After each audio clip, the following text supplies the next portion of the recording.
देखिए, सौदेबाजी या बंद कमरा, ये बात अब फिजूल की बातें हैं। हम्म,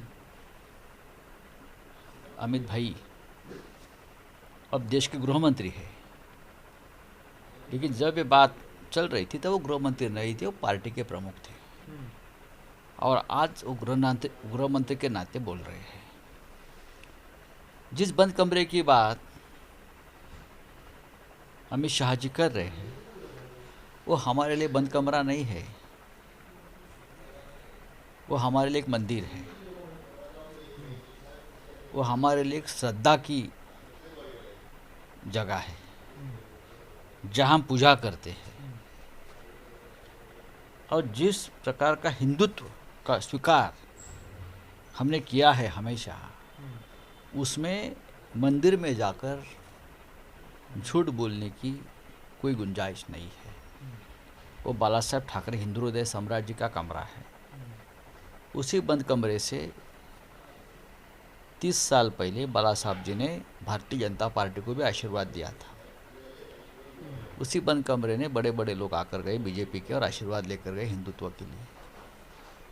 और उसी बंद कमरे में ऐसी बातें हुई है जिससे भारतीय जनता पार्टी हो, नरेंद्र मोदी जी हो, अमित शाह हो, सबको फ़ायदा ही हुआ है, ये सबको मालूम है।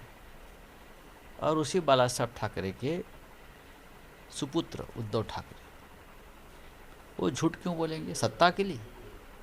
सत्ता आती है, सत्ता चली जाती है, सबको मालूम है।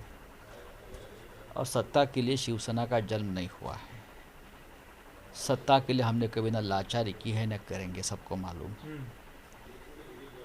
और अगर बंद कमरे में क्या हुआ या बंद कमरे की बात निकली ही है, तो होटल बंद कमरे के बाद होटल ब्लू सी में जो पत्रकार परिषद हो गई, उसमें देवेंद्र फडणवीस जी ने जो स्टेटमेंट दिया है, वो फिर एक बार देश के गृह मंत्री जी ने सुनना चाहिए।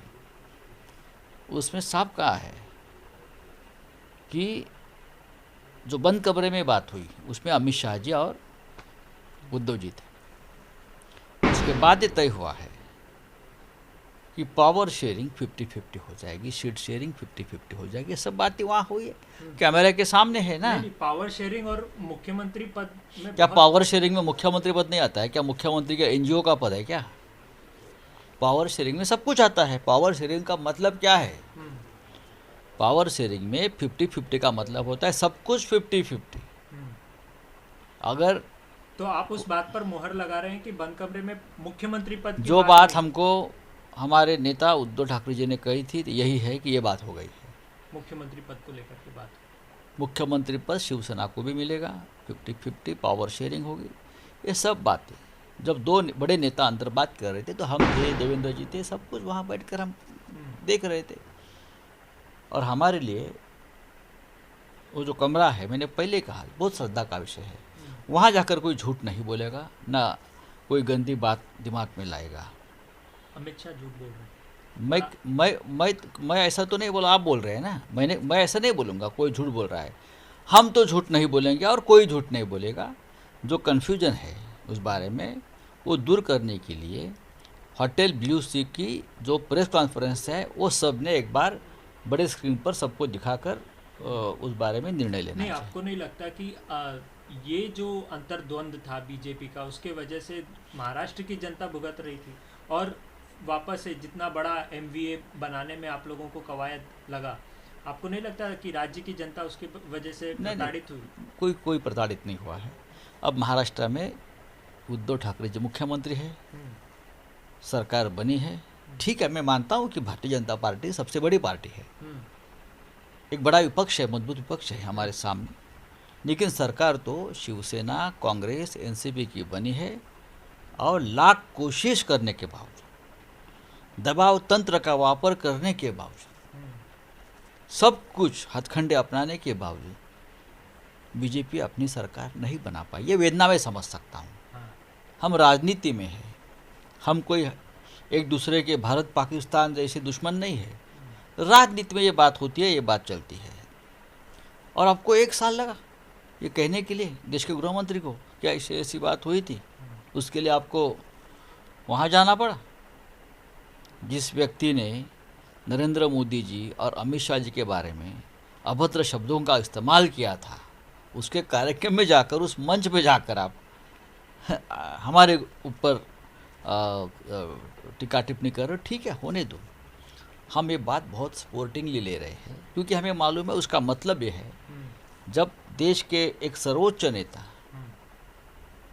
महाराष्ट्र में आकर 1-1.5 साल पहले की बात को याद करते हैं, यादों की बारात चल रही है ये, तो ये यादों की बारात और 4 साल तक चलने दो, हमें कोई तकलीफ नहीं है। पीड़ा है। देखो, पीड़ा है या इड़ा पीड़ा है मुझे मालूम नहीं। हम देश के गृह मंत्री, देश के प्रधानमंत्री, सभी नेता, हम हमारे साथ सालों साल काम किया है, हमारी विचारधारा आज भी एक है, तो हम उनको इस शब्दों में कभी बात नहीं करूँगा। मैं उनकी पीड़ा समझता हूँ, सबकी पीड़ा समझता हूँ, और मैं उनको शुभकामनाएं देता हूँ। आप इसी तरह से आकर महाराष्ट्र में हमारे ऊपर टीका टिप्पणी करते रहे। शिवसेना को जिसने भी ये सोचा है कि हम शिवसेना को ख़त्म करेंगे या ताकत, दिल्ली या सत्ता की ताकत इस्तेमाल करके शिवसेना को हम तकलीफ में लाएंगे, जिसने भी ये किया है, उस वक्त शिवसेना ज़्यादा मजबूती से उभर कर ऊपर आई है। आप बहुत बड़ी बातें कह रहे हैं, लेकिन सवाल ये है कि उद्धव जी ने 6 महीने लगाए बोलने को, फिर उसके बाद अमित शाह ने साल भर लगा दिया इस बात को कहने को। सवाल ये है कि सामंजस्य की स्थिति नहीं थी क्या दोनों में? दोनों ये बात एक दूसरे से बात करके नहीं, निपटा सकते थे। ये बात उद्धव जी ने 6 महीने के, हम तो पहले दिन से बोल रहा हूँ ना, मैं बोल रहा था ना, मैं क्या अलग हूँ क्या पार्टी से? मैं तो पहले दिन से बोल रहा हूँ, ये ऐसा हुआ है, यही है बात। और ये बात अगर आज अमित शाह जी ने ये बात कही है, उससे पहले देवेंद्र जी ने भी बहुत से इंटरव्यू में या भाषण में बात कही है ना, बंद कमरे में दोनों बैठे थे और बात हुई थी। अब देवेंद्र जी भी बोल रहे कि अंदर क्या हुआ मुझे मालूम नहीं, अंदर क्या हुआ मुझे मालूम नहीं। ठीक है, लेकिन अंदर क्या हुआ ये बात हमारे नेता ने हमें बताया, और हमारे नेता पर मेरा विश्वास है। इसके ऊपर मैं क्या बोल इस सकता हूँ? कंफ्यूजन में देवेंद्र जी का मुख्यमंत्री पद भेंट चढ़ गया। मैं कहता हूँ कि शिवसेना भाजपा युति का मुख्यमंत्री पद भेंट चढ़ गया, लेकिन अब हम पुरानी यादें, वैल्यूज नहीं रह गए इसके। पुरानी यादें खंगालने की अब कोई हमारे लिए मतलब नहीं है। अब राज्य में एक सरकार चल रही है और ये व्यवस्था 5 साल की है। ठीक है सर, मराठी ने टीका की है कि हमने जिस व्यक्ति को वादा किया था बिहार में उसको बनाया, तो आपसे क्या? ठीक है, वो व्यक्ति जो है, वो व्यक्ति ने बहुत बार एनडीए छोड़ा भी है। मैं तो उनको कहता हूँ पेइंग गेस्ट है एनडीए के, ऐसे बहुत पेइंग गेस्ट है। लेकिन असली एनडीए वाले कौन थे? शिवसेना, बाला साहेब ठाकरे, अकाली दल। आज देखो अकाली दल ने भी आपको छोड़कर अपना रास्ता क्यों अपनाया है? अकाली दल का भी कहना हमारा विश्वासघात हो गया। तो विश्वासघात की भाषा, विश्वासघात का मार्ग हमारा नहीं है। आज एनडीए में कौन है आपके साथ? मैं मानता हूँ कि आज आपके साथ बहुत बड़ा बहुमत है, प्रचंड बहुमत है, लेकिन मैंने कल पार्लियामेंट में भी कहा था बहुमत बहुत चंचल होता है। इंदिरा जी के पास भी बहुमत था, लेकिन आज आपके सामने कोई खड़ा नहीं हुआ है।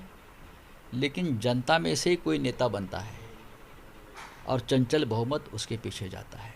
लेकिन हम ये मानते हैं कि आपकी और हमारी विचारधारा हिंदुत्व की एक है। हम ना आपके बारे में बुरा सोचेंगे ना बुरा बोलेंगे, आप बोलते रहो। सरकार बनाएंगे साथ में भविष्य में। कहाँ? ये आपके दिमाग में गंदगी क्यों आती है? महाराष्ट्र में उद्धव ठाकरे जी की सरकार है, वो 5 साल तक चलेगी, हमारी कमिटमेंट है।